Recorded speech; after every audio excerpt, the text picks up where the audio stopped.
Asha, welcome back to Yoga in My Living Room. This is video number 3 in the series, and this is on hips and glutes. Okay, so I want to get started fairly quickly. I'm going to do some chat at the end about, a bit more about how and when to practice, but essentially we're trying to strengthen the muscles in the glutes and the hips in order to help those hip joints to be more functional and less painful.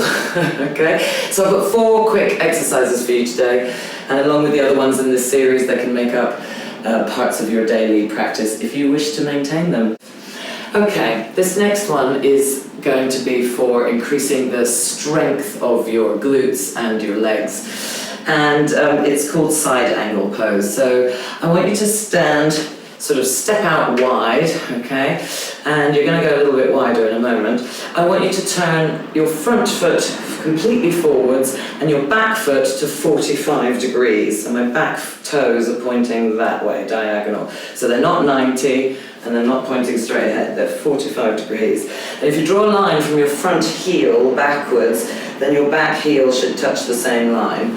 So if I was to just line up here, my front heel and my back heel are in the same line. Front foot forwards, other foot turned out, 45 degrees. So bring your arms up parallel to the floor, and then you're going to gently bend your front knee a few times, gently, take it easy.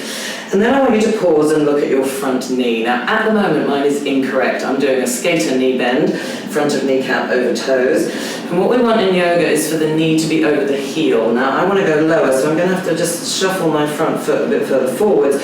So when I bend my knee, it's now directly vertically above my heel. So this is yoga knee bend, not correct for skating, correct for yoga.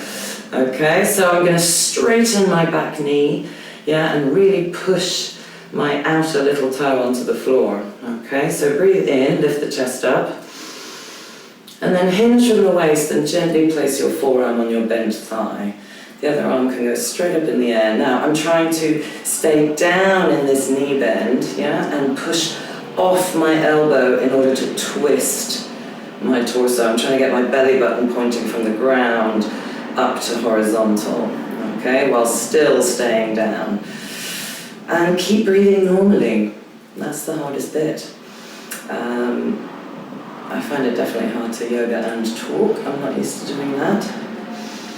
And the trick in yoga is if you can't breathe normally, you're doing too much. So if you can't breathe normally, maybe come up a little bit and breathe in and out through your nose. Normally, right, let's come up. So arms first, and then leg. Turn your feet to the front, lower your arms for a minute. Circle your shoulders, right, and now turn the other foot out.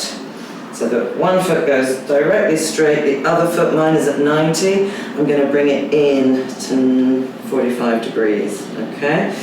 So again, arms up, we're going to do a little bend. Now this is my, I'm going to move here.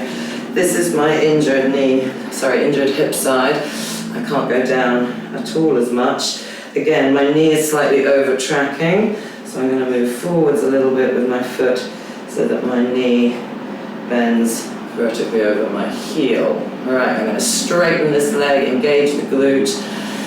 Big breath in, drop the shoulders and hinge from the waist.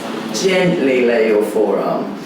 Okay, now you're really working the strength of this bent knee, glute, both glutes in fact, plus your core and your lower back and your legs. So everything, lots going on. Keep breathing in and out.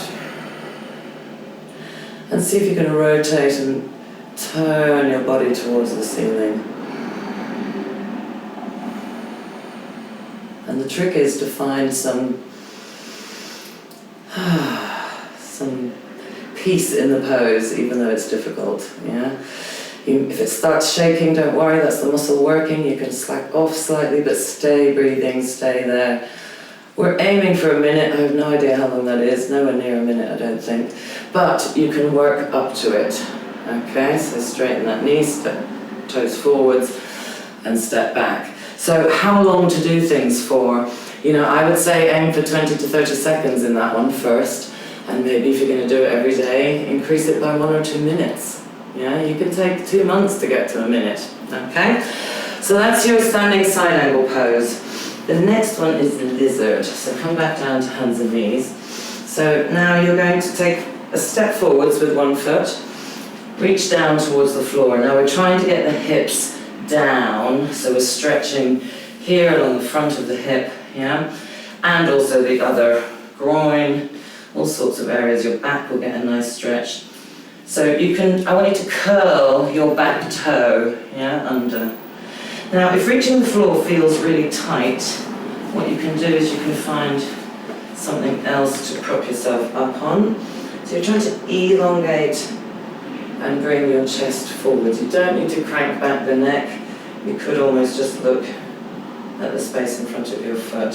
So you're trying to just ease the hips down towards the earth and breathe and relax.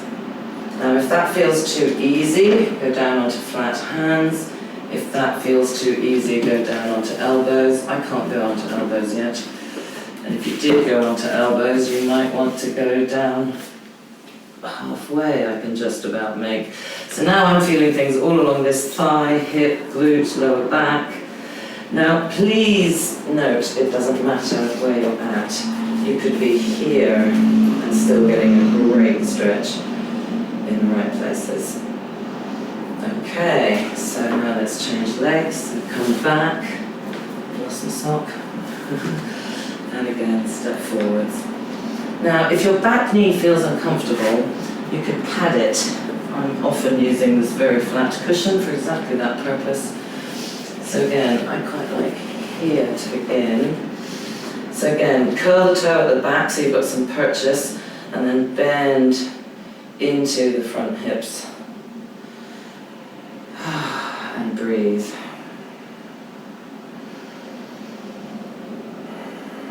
So again, I have a lot less flexibility on this side, and I just note it and give it some breath.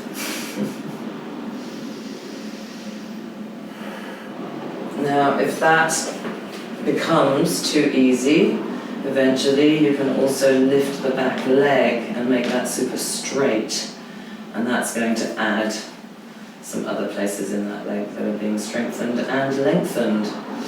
So again, keep breathing wherever you are, and again, aim for a minute. If you want to ever stay more, please do. I always try and stay longer than my initial get out instruction.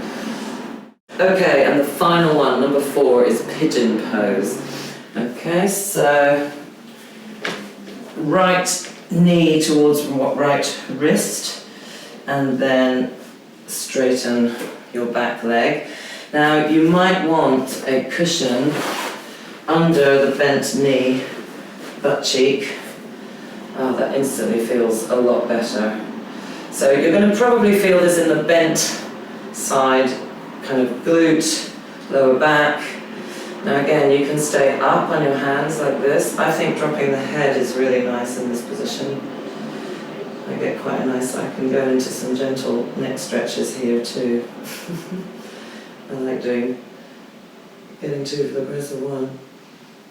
And really it's just relaxing down into this position. If you want, you can go down onto your elbows. This can feel really good. The main thing is just to relax. I also really like, that's why I love having yoga blocks, you can actually support your head and then be on your elbows. Oh, it's divine. And I know some people like to go all the way down.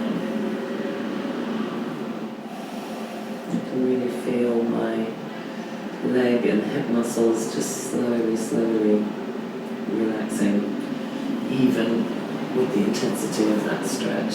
So you have to take it to the right place where you can still actually relax. Okay, let's change sides. So curl the back toe, lift up your butt, bring back one knee, bring the other knee forward, so left knee towards left wrist. You can roll your calf out of the way. Again, this is my injured hip. I'm definitely going to need some padding under this butt, and actually nowhere near, I need some more. So now I'm getting the same feeling, even though it's not such an intense stretch. stretch. So now you can make your toes flat or pointed at the back. You can just relax that back leg though. And again, just breathe. I find doing this one after yoga particularly necessary, and it's, you know, these large glute muscles have been working so hard when we skate, and they've been contracted almost continuously. So it's really nice to give them a good long stretch. I'll often do a minute on each side in pigeon and then repeat. So if pigeon is really painful for your knees, I'll show you very quickly an alternative. Okay, come out. So here's the alternative if pigeon isn't accessible for you yet. Lie on your back, put your right ankle on your left knee, flex your foot, and then lift up in this position, grab behind the knee, and push out with your elbow against your bent knee. So you're trying to get this position and pull in, and you'll feel this on the bent side. So on the other side, left ankle to right knee, flex the left foot. Oh, this is my injured one. Much tighter. And you hold there a minute on each side, and then repeat as if it was pigeon. It's like a sort of adapted pigeon on your back. Okay, so there we go. There are your 4 exercises for your hips and glutes. Okay, now again, I suggest regular practice is a good idea. Start with lower time frames and build up really slowly. Fundamentally, if you go into any physical position and you can no longer breathe in and out audibly, you've probably gone too far. So this was video 3. Hope that helps your glutes and hips. Let me know in the comments below how it went, any things you felt, and I recommend if you have a particular problem area, you start doing a little bit every day or every other day and see what happens after a week or 2 or a month.